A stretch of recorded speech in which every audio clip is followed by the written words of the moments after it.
Hello everyone, this is Sanindita Sekia of 4th Professional Year BVSC and AH of Lakhimpur College of Veterinary Science AU Joyhing, and in this video I am going to speak to you about one of the most important metabolic diseases of dairy cattle, bovine ketosis, which is also otherwise known as acetonemia, hypoglycemia, ketonuria and pregnancy toxemia in small ruminants.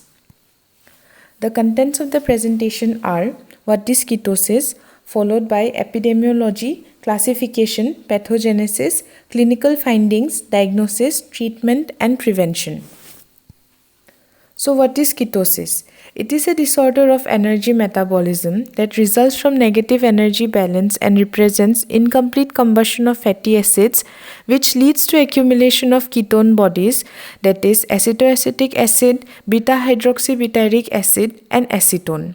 The condition is characterized by ketonemia, ketonuria, hypoglycemia, and low hepatic glycogen. Epidemiology. The disease is found predominantly in well-conditioned mature animals in their 3rd to 4th lactation.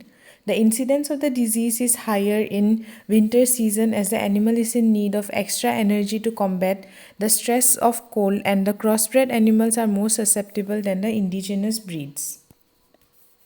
Now, the classification of the disease.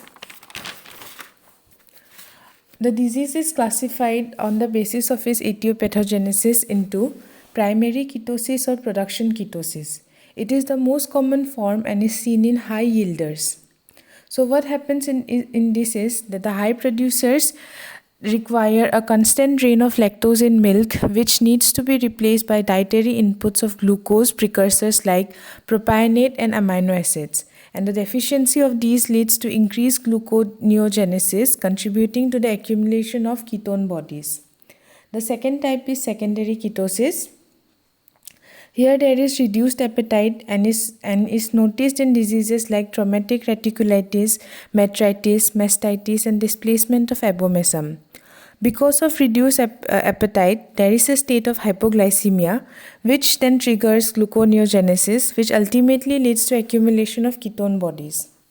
The third type is alimentary ketosis. It occurs due to excessive feeding of silage, which is rich in butyric acid. This kind of silage also has a very low palatability. And the fourth form is starvation ketosis. It results from the intake of poor quality foodstuff that are low in propionate and protein. Also, conditions such as famines, drought contribute in certain areas due to non-availability of fodder. Now, the pathogenesis of the disease. In ruminants, the ingested carbohydrate gets converted into volatile fatty acid. So, they depend on hepatic gluconeogenesis to maintain glucose levels. Of the volatile fatty acids, propionate is a precursor of glucose and the rest are long-chain fatty acid precursors. High-yielding animals are always found to be in a state of negative balance during the first few weeks of lactation. As such, there is an inadequate amount of propionate, which is a glucose precursor, leading to a state of hypoglycemia. This further triggers gluconeogenesis. For gluconeogenesis to take place, there is mobilization of fat leading to accumulation of acetyl coenzyme A, which under normal conditions is oxidized via TCA cycle. This oxidation of acetyl-CoA requires adequate amount of oxaloacetate, for which propionate is again a precursor. As there is already a deficiency of propionate, the oxidation of acetyl-CoA gets limited, leading to accumulation. This accumulated acetyl-CoA forms acetoacetic acid, which is the parent ketone body.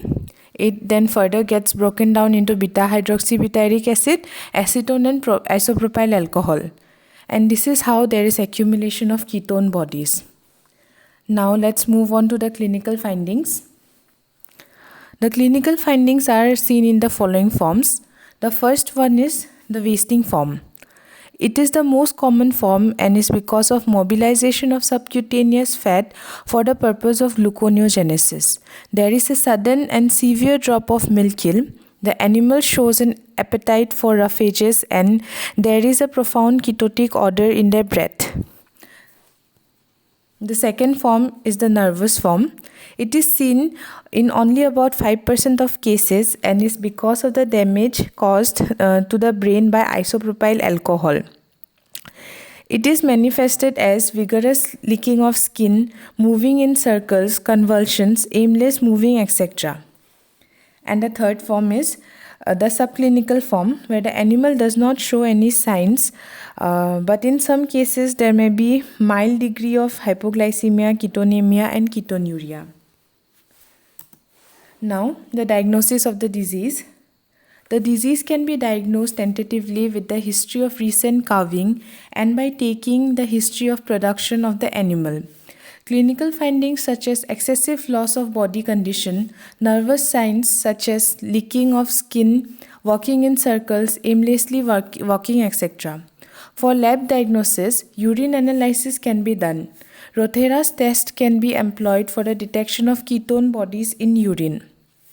Other biochemical changes in the blood are the glucose levels will be less than 40 mg per dl, that is hypoglycemia, and ketonemia up to 100 mg per dl, and there will be elevated levels of fatty acids and glycerides. Differential diagnosis. The disease can be differentially diagnosed with the following diseases: postparturient hypocalcemia. This can be differentiated with ketosis on the basis of posture of the animal, hypocalcemia, and a negative Rothera's test. Then metritis, left displacement of abomasum, and mastitis. In these diseases, they can also be differentiated with the help of checking the calcium level and ketonuria. Traumatic reticulitis. This disease has no relation to calving, and in this there will be recurrent tympany and pain on palpation of the xiphoid region. Then abomasal displacement. In this, the animal will pass small amount of pasty feces and abomasal sounds are audible over the left abdomen. Then rabies. In rabies, the animal will be hyperesthetic and will have a attacking behavior which is not seen in case of ketosis. And the last one is listeriosis. Although there's walking in circles in both the diseases, but in listeriosis there will be a high rise in temperature and there will be the presence of Listeria monocytogenes in blood. Moving on to the treatment. The preliminary concept in the treatment of ketosis is supplementation of glucose. A hypertonic solution of glucose at the rate of 0.5 gram per kg body weight can be given through intravenous route.